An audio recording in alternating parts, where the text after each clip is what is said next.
Ya insanlığın yazdığı ilk kelimeler aslında bir başlangıç değilse?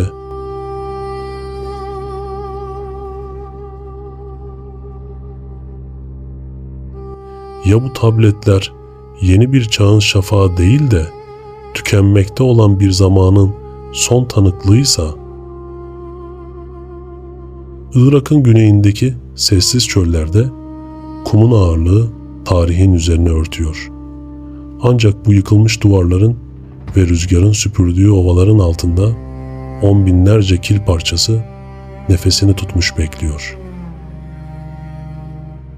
Her biri ıslak çamura, kuş izleri gibi bastırılmış kama şeklindeki işaretlerle dolu.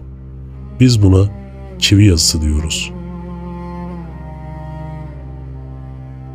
İnsan düşüncesinin bilinen en eski kaydı.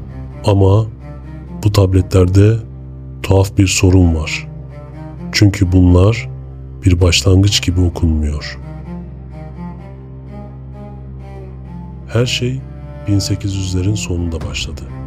Avrupalı arkeologlar antik Uruk kenti yakınlarında toprağı kazdıklarında sadece bina temelleri bulmadılar. Tozlu odaların içinde özenle istiflenmiş, kataloglanmış binlerce kil tablet buldular. Bilim insanları bu dili nihayet çözdüğünde şok oldular. Okudukları şeyler yazmayı yeni öğrenen ilkel bir kabilenin acemi denemeleri değildi. Vergi kayıtları, karmaşık tıbbi reçeteler, hukuk kuralları ve yıldızların hareketleriydi. Tarih kitaplarımız onlara Sümerler adını verdi. Ancak bu isim sahneye çıktığı andan itibaren bildiğimiz tarih çizelgesinde bir şeyler çatırdamaya başladı. Çünkü medeniyetlerin böyle başlamaması gerekir. Tarih yavaşlığı sever. Taş aletlerden tunca, köyden şehre geçiş binlerce yıl sürer. Ama Sümer provayı atlar. Milattan önce 3500 civarında arkeolojik açıdan bir gecede diyebileceğimiz bir hızla ortaya çıkar. Şehir planlaması, kanalizasyon sistemleri, anıtsal mimari ve bugün hala saati ölçmekte kullandığımız 60 tabanlı matematik sistemi hepsi tam teşekküllü ve hazır haldedir. Sümerler bu bilgiyi nereden buldu? Tabletler ise kendi hikayelerini çok net anlatıyor. Krallık gökten indikten sonra, krallık Eriduda'ydı. Bu bir icat hikayesi değildir. Bu bir restorasyon hikayesidir. Bir müze arşivinde olduğunuzu hayal edin. 5000 yıllık bir tableti elinize alıyorsunuz. Bazılarına yeterince yakından bakarsanız o detayı görebilirsiniz. Bir parmak izi. Kil kurumadan önce oraya dokunan Sümerli bir katibin parmak izi. Piramitlerden bile yaşlı bir insan. O katip kendisinden sonraki dünyaya bir mesaj bırakmaya çalışıyordu. Yazdıkları arasında Venüs'ün hareketlerini teleskop hassasiyetiyle takip eden tablolar ve irrasyonel sayıları hesaplayan formüller var. Ve hemen hemen her metinde tekrar eden o karanlık tema tufandan önceki dünya. Bilginin serbestçe aktığı, göklerden gelenlerin insanlığa öğretmenlik yaptığı kayıp bir altın çağ. Mitolojiyi reddetmek kolaydır. Ama arkeolog Leonard Woolley antik Ur kentini kazarken mitolojiyle değil, jeolojiyle karşılaştı. Şehir katmanlarının arasında 2 metreden kalın, tertemiz bir kil tabakası duruyordu. Bu devasa bir selin getirdiği alüvyondu. Sadece Ur'da değil, Kiş'te, Şuruppak'ta, tüm bölgede aynı tabaka vardı. Medeniyeti tamamen sıfırlayan büyük bir felaket. Sümerler hayal kurmuyordu.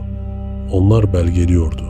Yaptıkları her şey, inşa ettikleri her zigurat, yazdıkları her tablet, o büyük felaketle silinen hafızayı geri kazanma çabasıydı. Bunun en büyük kanıtı Sümer Kral listesinde gizlidir. Liste, tufandan önceki kralları sayar. Alulim 28.800 yıl hüküm sürdü. Alangar 36 bin yıl. Bu rakamlar imkansızdır. Ancak metin aniden değişir. Tufan her şeyi süpürdükten sonra krallık gökten tekrar indirildi. Ve o andan sonra kralların ömürleri normal insan sürelerine, yani bugünkü bildiğimiz tarihe döner. Tufan öncesi o devasa süreler biyolojik bir ömür müydü? Yoksa Sümerlerin kozmik zamanı ölçtüğü astronomik çağlar mıydı? Biri bu döngüleri takip edecek kadar uzun süre gökyüzünü izlemişti. Peki bu bilgiyi onlara kim verdi? Sümer yaratılış mitleri sihirli bir masal gibi değil, bir laboratuvar raporu gibi okunur. Tanrılar insanı yaratırken deneme yanılma yaparlar. Kusurlu prototipler, başarısız denemeler. Metinler kili ilahi özle karıştırdıklarını yazar. Buna tema derler. Yani yaşamın özü ve öğretmenlerine tek bir isim verirler. Anunnaki, gökten yere inenler. Soyut tanrılar değil, yiyen, içen, öğreten, yöneten varlıklar. Belki de Anunnakiler tapınılacak ilahlar değildi. Belki de onlar tufandan kurtulan ve medeniyeti yeniden başlatan öğretmenlerdi. Biz Sümerlerin medeniyeti biz icat ettik demesini bekliyoruz.